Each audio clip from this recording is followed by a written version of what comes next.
Gentlemen, at the outset, may I extend a warm welcome to all the participants on behalf of CII. CII has organized 58 online sessions since its launch in 2009, and over 3,800 members have participated and have appreciated. Today's webinar by Ms. Archana Bhutani. She will focus on the significant changes proposed in Companies Bill 2009. The bill represents a thorough and comprehensive review of the present Companies Act. If and when enacted, it will have a far-reaching impact. Many of the proposals of the bill represent a major shift in basic postulates relating to corporate structure, philosophy, and functioning. The bill also reflects a conscious effort at simplification and at weaning out provisions that have remained on the statute book for a long time but have served only a very limited purpose.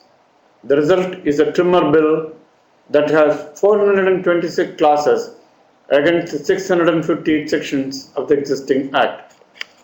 Let me first introduce Ms. Archana Bhutani.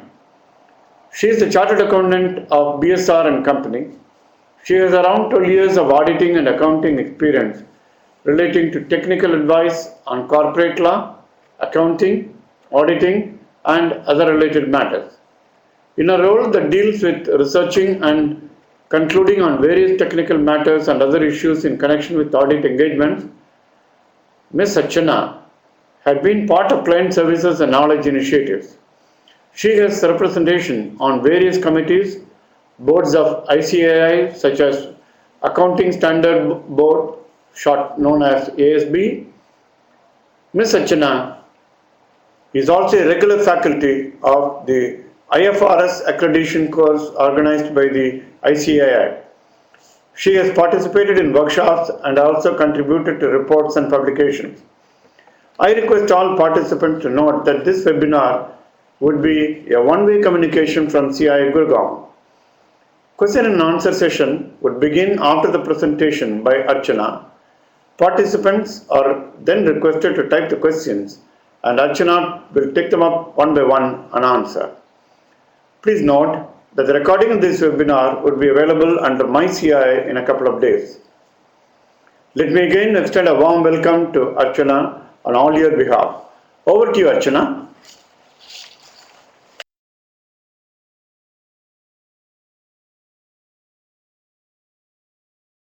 Thank you for the welcome. Good afternoon, everyone. Thank you for joining us for a discussion on the Companies Bill.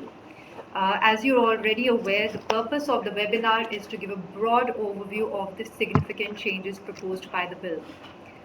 Let me just take you through a background. To facilitate a comprehensive revision of the present Companies Act, the Companies Bill 2008 was introduced in the Lok Sabha in October 2008. However, it lapsed upon dissolution of the 14th Lok Sabha and was reintroduced as Companies Bill 2009 without any major changes. In view of the comments received on the various provisions of the bill, it was referred to the Standing Parliamentary Committee in September 2009 for examination and report thereon. The committee submitted its report in August 2010 and suggested more than 500 changes. The Principal Act is restricted to substantive matters, with procedural matters being left to be prescribed in the rule. Corporate governance is one of the aspects where heightened emphasis has been given to ensure accountability of individuals at the helm of affairs of a company. Just to take you through some of the conceptual approach that the bill has taken, the bill vests shareholders with greater powers.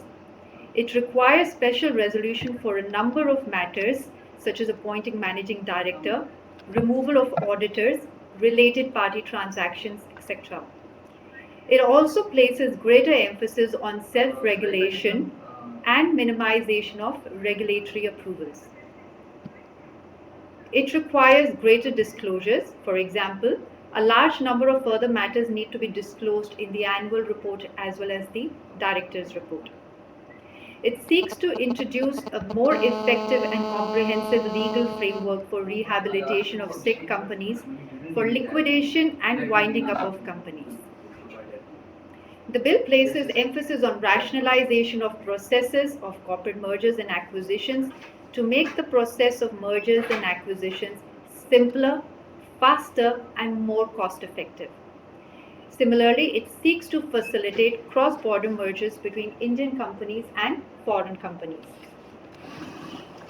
The bill has stricter norms for investor protection, for example, statutory recognition of audit committee, remuneration committee, and stakeholders committee.